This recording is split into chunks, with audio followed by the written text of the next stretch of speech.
Hello, this is Paul Palmer, and Natasha Todorovic Cowan. Nice to see you, Paul. I see that you are thinking about training. yes, I'm thinking about training, but also about the people learning.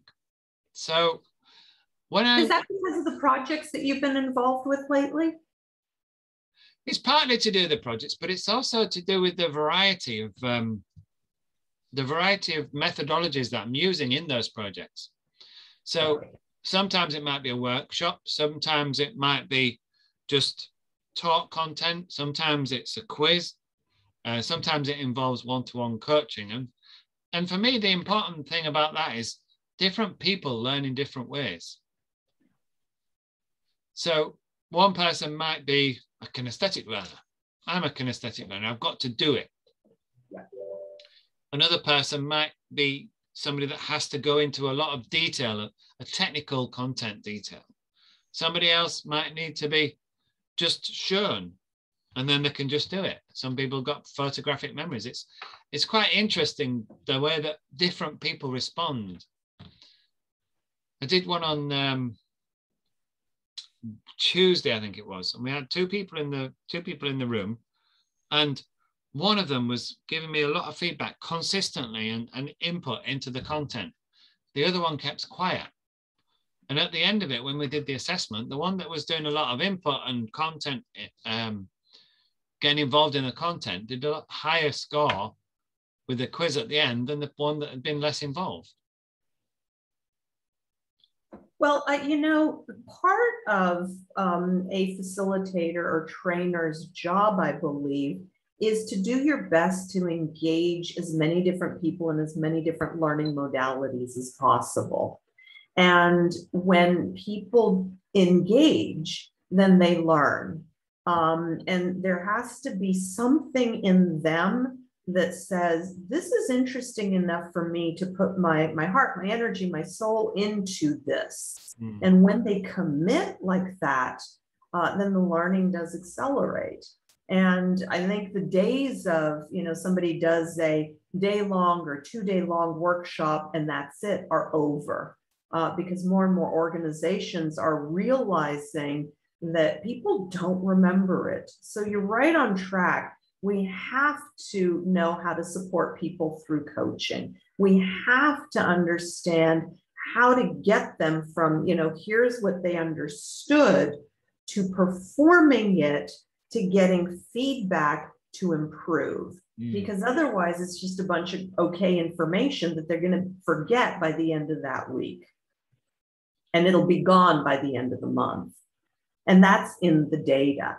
People forget about 90% of what they learned within 30 days. Yeah. I think Ed Goodale's model is about the level of retention, depending on how it's been, how the information has been imparted. But the problem I have with it is, it's like you say, if I use something day after day after day after day, then I'm going to remember it.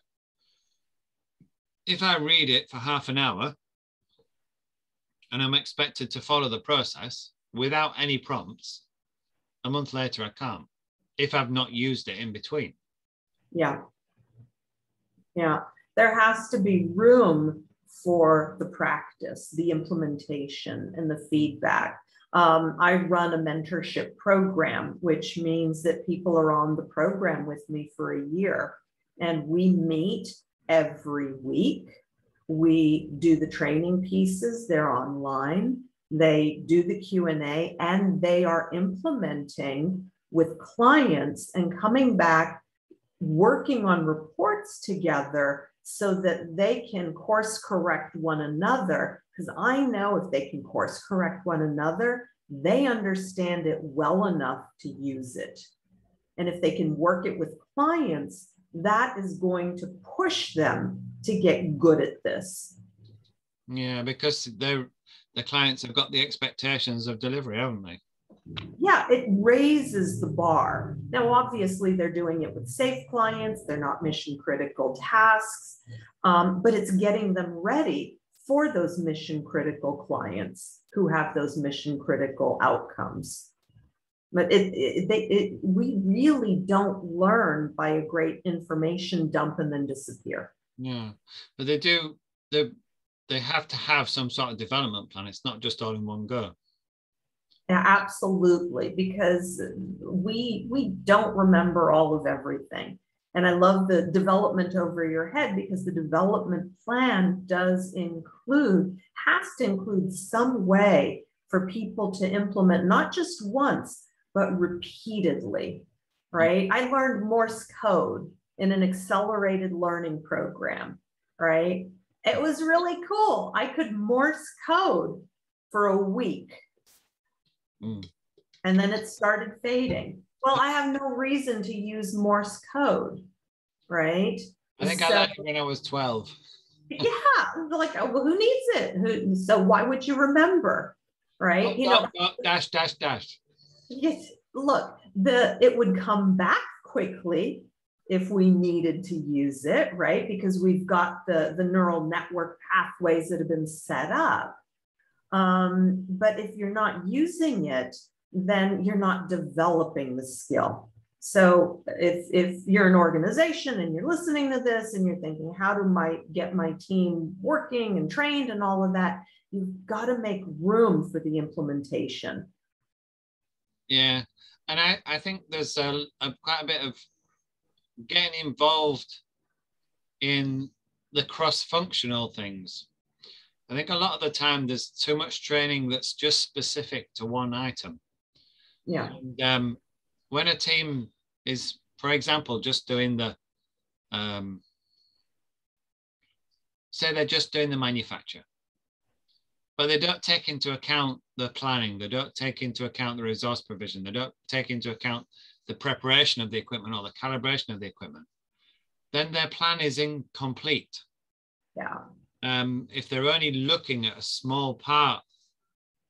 And I think the Fordist approach with manufacturing is so far out of date now, but people still try to use it.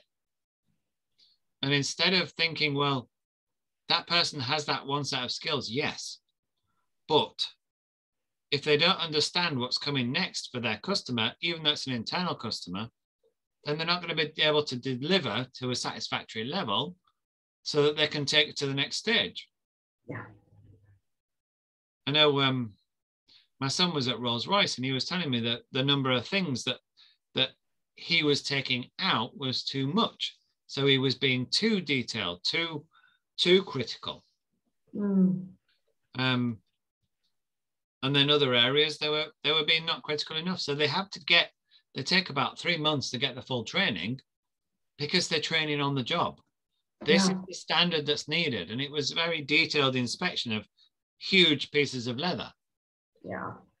And you have the same thing in pharma manufacturing. You've got thousands of bottles or thousands of tablets going past or thousands of boxes, whatever it might be. And you've got some automated system that's running it, that's checking it all for you. But then you've got a person there.